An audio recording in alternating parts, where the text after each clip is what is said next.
या ठिकाणी आपल्याला क्वेश्चन नंबर 59 सॉल्व करायचा आहे. तर क्वेश्चन नंबर 59 दिलेला आहे. A railway track is bank for a speed v by elevating outer rail by height h above the inner rail. तर आउटर रेलचं आपल्याला रेज करायचं आहे h एवढे हाईटने. The distance between two rail is d. तर दोन रेलमधलं जे डिस्टन्स आहे ते किती येतं d. Then the radius of curvature of track is. तर आपल्याला रेडियस ऑफ कर्वेचर फाइंड करायचं त्या ट्रॅकचं. तर ब्रॅकेटमध्ये तुम्हाला जीची व्हॅल्यू दिलेली आहे. जी म्हणजे ॲक्सलरेशन ड्यू टू ग्रॅव्हिटी.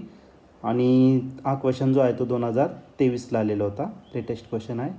तर या क्वेश्चनचे जे 4 ऑप्शन आहेत ते अशा प्रकारे. पहिलं A option v² divided by gh. Second option 2v² divided by gdh. आणि तिसरं जे ऑप्शन आहे ते आहे gd डिवायडेड बाय 2v²h. आणि last option D option v² divided by 2gh into D. तर हे आहे तुमचे 4 ऑप्शन. तर यापैकी कोणतं ऑप्शन करेक्ट असेल चेक करूया. तर आपल्याला या क्वेश्चनमध्ये एक रेल्वे ट्रॅक दिलेला आहे जो बँक केलेला आहे. ओके, बँक म्हणजे थिटा इतक्या अँगलने त्याला रेज केलेला आहे outer age for speed v इतक्या स्पीडसाठी त्याला बँक केलेला आहे. तर आपल्याला काय करायचं, जो आउटर एज आहे आउटर रेल ट्रॅक आहे ती काय करायची आपल्याला रेज करायचं. ओके, याच्या एवढ्या हाईटपर्यंत आपल्याला त्याला उंच करायचं आहे. आणि त्या दोन ट्रॅकमधलं जे डिस्टन्स आहे ते किती येतं d.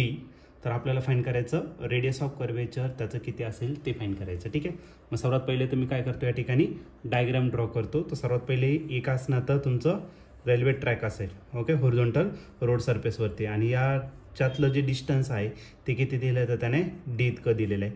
त्यानंतर याची जी आउटर एज आहे ती काय करायचं आपल्याला रेज करायचं आहे, उंच करायचं. कितीने तर h एवढ्या हाईटने. आणि त्यानंतर याला बँक करणारे आपण थिटा इतक्या अँगलने. आणि हा जो पार्ट असणार आहे हा पार्ट असेल तुमचा radius of curvature. Radius of curvature आपण रिप्रेझेंट करू लेटर आरने रिप्रेझेंट करू. ठीक आहे, स्मॉल आर घ्या कॅपिटल आर घ्या काय अडचण नाही. तर हा एक ट्रायंगल तयार झाला, राईट अँगल ट्रायंगल. सपोज आपण त्याला लेबलिंग पण देऊन टाकू ABC इतकं. ओके, तर आपल्याला आर फाइंड करायचा, रेडियस ऑफ कर्वेचर किती असेल ते या ठिकाणी. ठीक आहे, तर या ठिकाणी आपण टॅन थिटा जर घेतला, कारण टॅन थिटाचा फॉर्म्युला माहिती आहे आपल्याला बँकिंग ऑफ रोडसाठी v²/rg. त्याच्यावरून आपल्याला आर भेटू शकतो. मग तो फॉर्म्युला आपण या ठिकाणी काय करणार तर यूज करणार आहे. ओके, मग आपल्याकडे टॅन थिटाचा फॉर्म्युला आहे. What is tan theta v²/rg. R मी कॅपिटल घेतला कारण वरती डायग्राममध्ये कॅपिटल दाखवलेलं आहे.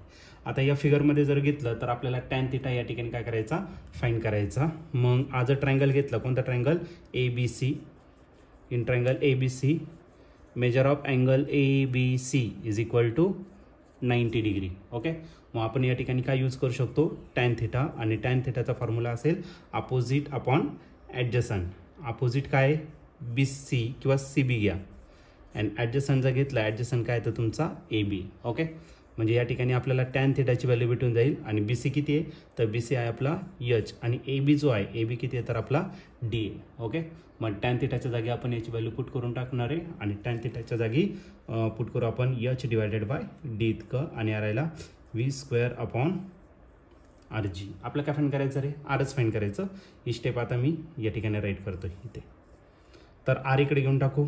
ओके, आर इकडे डिवायडेड, इकडे काय करा multiply. R is equal to इथं राहिला v²/g राहिला. आणि हा जो d इकडे डिवायडेड होता इकडे काय झाला तर मल्टिप्लाय. आणि जो h इकडे मल्टिप्लाय होता तो काय झाला तर डिवाइड झाला. आणि याला जर अरेंज केलं तर आरची व्हॅल्यू आपल्याला भेटेल v²d divided by g into h. आणि जर तुम्ही याच्यात जर ऑप्शन जर चेक केले तर या ठिकाणी आपला ऑप्शन नंबर ए जो आहे तो या ठिकाणी राईट मॅच होत आहे. तर या क्वेश्चनचं जे आन्सर असणार आहे ते ऑप्शन नंबर ए म्हणजेच v²d डिवायडेड बाय gh. तर A option is the right option.